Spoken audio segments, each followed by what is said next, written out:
रक्त बीज की वो शैतानी ताकतें तो खत्म हो गईं, लेकिन गुफा का द्वार हमेशा के लिए बंद होने लगा। मेघना, कोई है?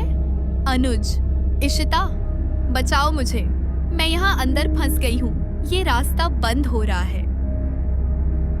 तभी गुफा की गहराई से एक भारी और रहस्यमयी आवाज गूंजती है।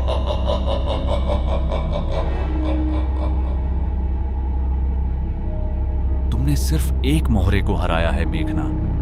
असली शक्ति तो इस महाताबूत के नीचे सदियों से कैद थी। बाहर खड़े अनुज और इशिता मलबे के भारी पत्थरों को हटाने की नाकाम कोशिश कर रहे थे। अनुज, इशिता, जल्दी करो। मलबे के अंदर से मेघना की आवाज आना बंद हो गई है। मुझे डर लग रहा है। नहीं अनुज, मेघना बहुत बहादुर है। उसने उस शैतानी जादुई चक्र को तोड़ा है। वो हार नहीं मानेगी। लेकिन अनुज, इन पत्थरों को देखो। अनुज, ये क्या? ये पत्थर अचानक इतने ठंडे क्यों हो रहे हैं? और ये प्राचीन तांत्रिक गड्ढियां, ये इसका मतलब साफ है अनुज, गुफा के अंदर का रहस्य अभी पूरी तरह खुला नहीं है। मेघना किसी बहुत बड़े जाल में फंस चुकी है।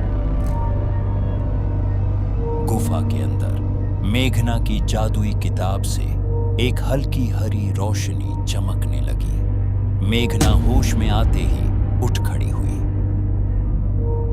तभी जमीन के बीच से एक विशाल ढांचा ऊपर उठने लगता है।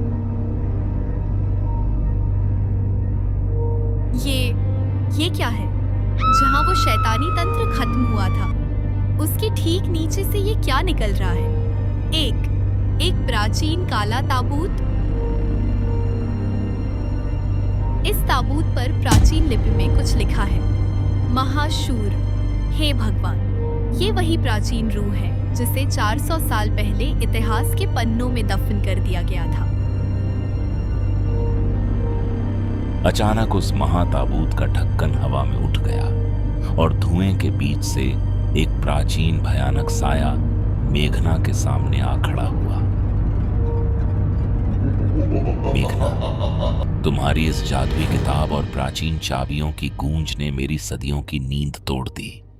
तुम इस प्राचीन जगह के रहस्यों को कभी बाहर नहीं ले जा पाओगी। पीछे हटो। मेरे पास इस प्राचीन किताब की शक्तियां हैं। वो शक्तियां अभी अधूरी हैं मेघना, क्योंकि उस प्राचीन ताले की 3 चाबियों में से सिर्फ 2 तुम्हारे पास है और तीसरी सबसे शक्तिशाली चाबी मेरे पास है। महाशूर ने हवा में तैरती हुई वो तीसरी जादुई चाबी दिखाई, जिसे देखकर मेघना के होश उड़ गए।